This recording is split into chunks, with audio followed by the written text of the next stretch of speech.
Good morning, everyone. Welcome to Civil Services Study. Welcome back. Practice set number 464 UP PCS के लिए और practice करेंगे इसमें हम ज्योग्राफी के प्रश्नों पर। तो चलिए स्टार्ट करते हैं। तो क्वेश्चन नंबर 1 पर आ जाइए। निम्नलिखित में से किस खनिज से रेडियम प्राप्त किया जाता है? किससे प्राप्त किया जाता है रेडियम? चूना पत्थर से, पिंच ब्लेड से, हेमेटाइट से, इनमें से कोई नहीं, कुछ और हो सकता है। रेडियम जो है वो प्राप्त किया जाता है पिंच ब्लेड से। ठीक है, ऑप्शन नंबर बी। तो रेडियम जो है एक रेडियो एक्टिव रासायनिक अवयव है। इसका प्रतीक है आर और इसे पिंच ब्लेड से प्राप्त किया जाता है। मैचिंग करने के लिए पूछा जा सकता है।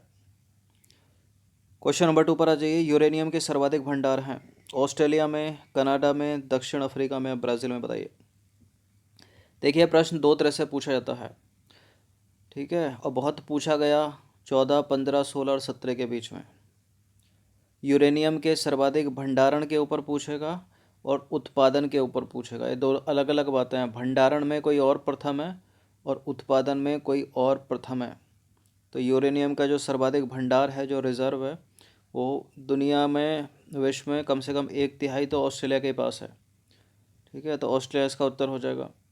उसके बाद है कजाकिस्तान के पास और तीसरा स्थान आता है रूस का भंडारण में। ठीक है, उत्पादन में कौन है? जो दूसरा भंडारण में है वही टॉप पर उत्पादन में, यानी कजाकिस्तान। तो विश्व में यूरेनियम का सर्वाधिक भंडार है ऑस्ट्रेलिया में, याद रखिएगा। उसके बाद कजाकिस्तान, फिर रूस। अगर भारत की स्थिति की तरफ देखें हम, तो भारत में यूरेनियम की खान जो है अभी तक जादूगोड़ा में सक्रिय है। इसके अलावा भारत के कई और हिस्से हैं जिनमें यूरेनियम पाया जाता है, लेकिन उन स्थानों पर जो है खनन कार्य नहीं हो रहा है। इन इलाकों में आंध्र प्रदेश के नलगोंडा जिले के कुछ इलाके हैं और नागालैंड के कुछ हिस्से शामिल हैं इसमें। देखिए, जहाँ स्थानीय लोग यूरेनियम का विरोध करते हैं, ठीक है, वहाँ पर देखिए भारत की एकमात्र यूरेनियम की खान जो है झारखंड के जादूगोड़ा में है, जो कि uranium corporation of India limited Singhbhum Jharkhand के अधीन है। ठीक है, तो स्थानीय लोग यूरेनियम खनन का कहाँ विरोध करते हैं? आंध्र प्रदेश के नलगोंडा जिले में और नागालैंड के हिस्सों में। क्वेश्चन नंबर 3 पर आ जाइए। राज तनुरा तेल शोधनशाला कहाँ स्थित है? राज तनुरा तेल शोधनशाला है सऊदी अरब में। तो राज तनुरा तेल शोधनशाला जो है फारस की खाड़ी के तटीय क्षेत्र की सर्वाधिक पुरानी शोधशाला है। ठीक है, यह सऊदी अरब के जुबैल बंदरगाह नगर के निकट स्थित है।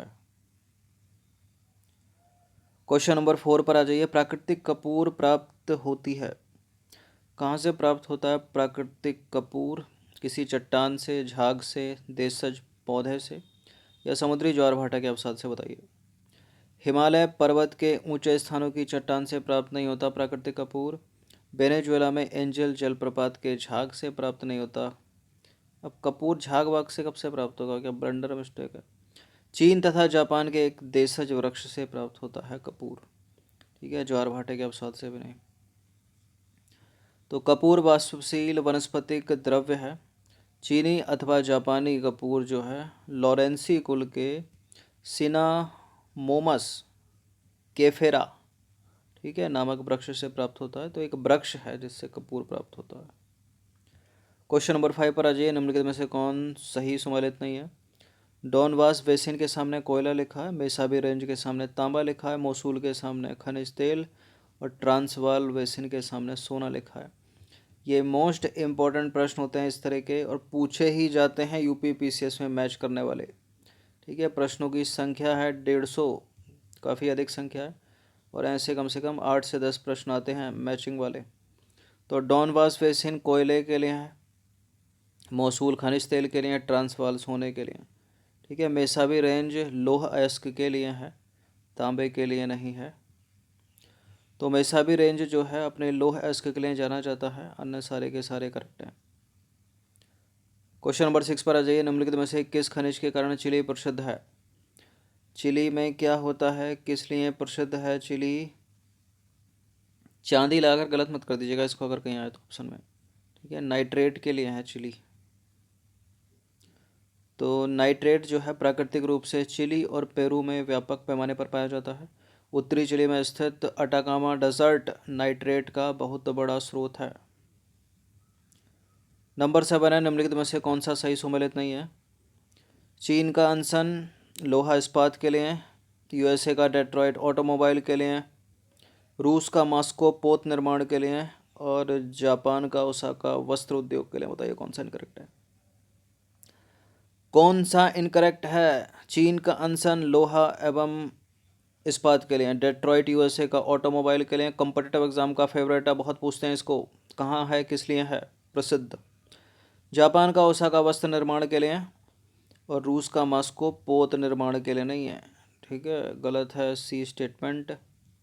तो किस लिए है प्रसिद्ध रूस का मॉस्को? देखिए मॉस्को रूस में स्थित है। यह धातु रसायन और मशीनरी उद्योग के लिए प्रसिद्ध है। बाकी अन्य करेक्ट हैं। चीन अनसन चीन में स्थित है, ओसाका जापान में वस्त्र उद्योग के लिए और डेट्रॉयट है संयुक्त राज्य अमेरिका में ऑटोमोबाइल के लिए। क्वेश्चन नंबर 8 पर आ जाइए। निम्नलिखित ऊनी वस्त्र उत्पादक केंद्रों में से कौन सा जर्मनी में स्थित है? जर्मनी में कौन सा स्थित है? सेंट पीटर्सबर्ग तो रूस में है। बुफरताल, बुफरताल है जर्मनी में, ऑप्शन नंबर बी बुपरताल। तो सेंट पीटर्सबर्ग रूस में हो गया, बुपरताल जर्मनी में हो गया, ब्रेडफोर्ड उत्तरी इंग्लैंड में और प्रेटो हो गया इटली में। क्वेश्चन नंबर 9 पर आ जाइए। निम्नलिखित में से कौन सा फुटलोज उद्योग का एक उदाहरण है? ये इम्पोर्टेंट है, फुटलोज उद्योग पूछ लिया जाता है। तेल शोधन नहीं है, चीनी नहीं है, एल्युमिनियम नहीं है। फुटलोज में जैसे हीरा हो गया, ठीक है, सोना, सॉफ्टवेयर, ये होते हैं। तो फुटलोज उद्योग ऐसे उद्योग को कहते हैं जो परिवहन या संसाधनों, सोना मतलब सोनार की शॉप, जो परिवहन या संसाधनों से प्रभावित हुए बिना किसी भी स्थान पर जो है स्थित हो सकते हैं, स्थापित किए जा सकते हैं। इससे इनकी कीमत पर कोई प्रभाव नहीं पड़ता। फुटलोज उद्योग के सबसे अच्छे उदाहरण हैं हीरा और कंप्यूटर सॉफ्टवेयर उद्योग। प्रश्न क्रमांक संख्या 10 पर आ जाइए। निम्नलिखित में से किस देश में बाजार आधारित लौह एवं इस्पात के कारखाने पाए जाते हैं? बाजार आधारित लौह एवं इस्पात के कारखाने पाए जाते हैं, भारत में नहीं पाए जाते, जागते रहिए, जापान में पाए जाते हैं। ऑप्शन नंबर सी, ये यूनाइटेड किंगडम में, जापान ही है। तो जापान में लोहे एवं कोयले के बृहत भंडार की कमी पाई जाती है, अतः यह विश्व के कई देशों से उच्च कोटि का लोह खनिज एवं कोक कोयला जो है वो आयात करता है और आधुनिक तकनीक के साथ ही यातायात खर्च कम करने के लिए बड़े आकार के जहाज़ों को उपयोग में लाता है। ठीक है, ताकि सारा सामान एक में ढुलाई की जा सके। एक रुकबा झील क्षेत्र है, निम्नलिखित में से किस खनिज उत्पादन के लिए प्रसिद्ध है? रुकबा झील क्षेत्र अभ्रक के लिए नहीं है, सोने के लिए नहीं है, लोह अयस्क सोने के लिए नहीं है, यह है आभूषण बनाने योग्य पत्थर है। कहाँ पर? ये अफ्रीका महाद्वीप में।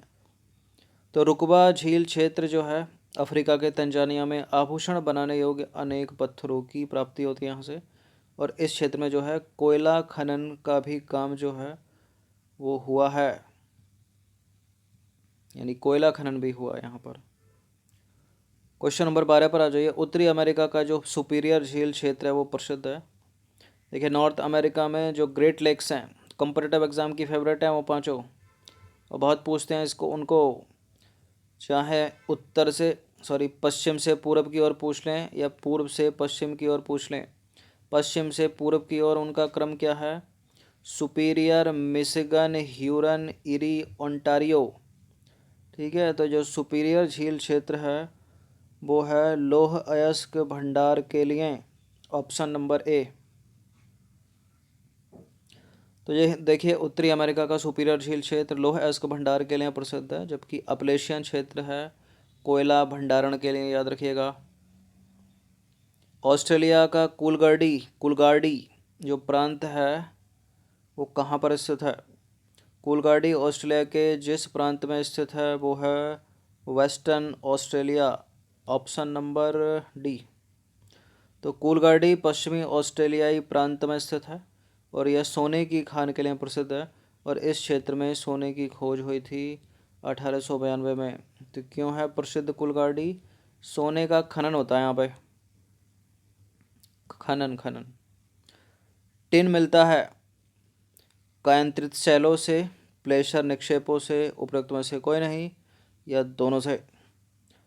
टिन के उत्पादन में चीन प्रथम स्थान पर है और ये प्लेसर निक्षेपों में मिलता है टिन।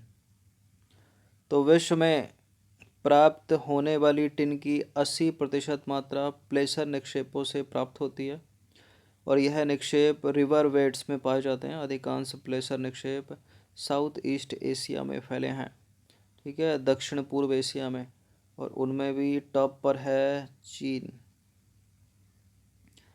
क्वेश्चन नंबर 15 पर आ जाइए। निम्नलिखित में से कौन सा एक व्यस्ततम समुद्री व्यापारिक मार्ग है? इस प्रश्न का उत्तर तो लगभग 85% विद्यार्थियों को पता होगा। North Atlantic ocean. और ऐसे प्रश्न अगर कंपटीटिव एग्जाम में मिल जाए, खासकर यूपी पीसीएस या पीसीएस तक के एग्जाम में मिल जाए, तो चांदी है कम से कम 1 से 2 नंबर की। तो नॉर्थ अटलांटिक महासागरीय मार्ग या उत्तरी अटलांटिक महासागरीय मार्ग जो उत्तरी अमेरिका और यूरोप के 2 बृहद विकसित औद्योगिक प्रदेशों को जोड़ता है, विश्व का सबसे व्यस्ततम महासागरीय समुद्री मार्ग है। अच्छा, एक प्रश्न का उत्तर दीजिए। तो ये जो महासागरीय समुद्री मार्ग होते हैं, ये सस्ते होते हैं या फिर ये जो रोड वाला सड़क मार्ग सस्ता होता है? ज़रा कमेंट करिएगा सब कुछ सोचकर, ठीक है। चलिए इनकी प्रैक्टिस कर लीजिएगा एक बार। देखिए, जो भी टेस्ट अपलोड होता है उसको जो है एक बार रिवीजन ज़रूर करें, और प्रश्नों की पुनरावृत्ति यदि हो रही है उसमें तब भी उसका रिवीजन करें, क्योंकि एग्ज़ाम में खाली कौन पास कराता है सिलेबस कंप्लीट होने से, ठीक है, या नई चीज़ें एक बार पढ़ने से नहीं होता कुछ। जो पढ़ लिया है उसका रिवीजन बार बार। अब मान लीजिए थियोसॉफिकल सोसाइटी है, उस पर टेस्ट नंबर 5 है, मान लीजिए थियोसॉफिकल सोसाइटी के ऊपर टेस्ट नंबर 5 में प्रश्न पूछा गया, थियोसॉफिकल सोसाइटी की स्थापना कब की गई थी। टेस्ट नंबर 7 में प्रश्न पूछा जाएगा किसने की थी। टेस्ट नंबर 8 में पूछा जाएगा कि क्या उद्देश्य थे थियोसॉफिकल सोसाइटी के। टेस्ट नंबर 11 या 12 में पूछा जाएगा, एक एग्जाम्पल के तौर पर बता रहे हैं, कि थियोसॉफिकल सोसाइटी के निम्नलिखित में से कौन से उद्देश्य नहीं थे या कौन सा नहीं था, ठीक है, स्टेटमेंट बनाकर। अब इन जितने भी टेस्ट में थियोसॉफिकल सोसाइटी हमने पूछी उससे प्रश्न बनाए, उनमें एक चीज़ कॉमन रहेगी, उसकी एक्सप्लेनेशन सभी में समान रहेगी। अब आपके लिए क्या इंपॉर्टेंट है, उसको बार बार देखना, ठीक है, और बोल सुन के लंबे समय तक याद हो जाएगा। मैं बार बार वो एक्सप्लेनेशन पेन टैप मारूंगा, ठीक है, दोहराऊंगा, मुँह से बोलूँगा, तो आपको याद हो जाएगा। और इतना क्लिक हो जाएगा वो, इतना याद हो जाएगा कि अगर एग्ज़ाम में पूछा जाएगा तो आपको क्लिक कर जाएगा और याद आ ही जाएगा वो वहाँ पर, ठीक है। तो किसी भी टेस्ट को इग्नोर ना करें, हर दिन प्रैक्टिस करते रहें। चलिए, धन्यवाद।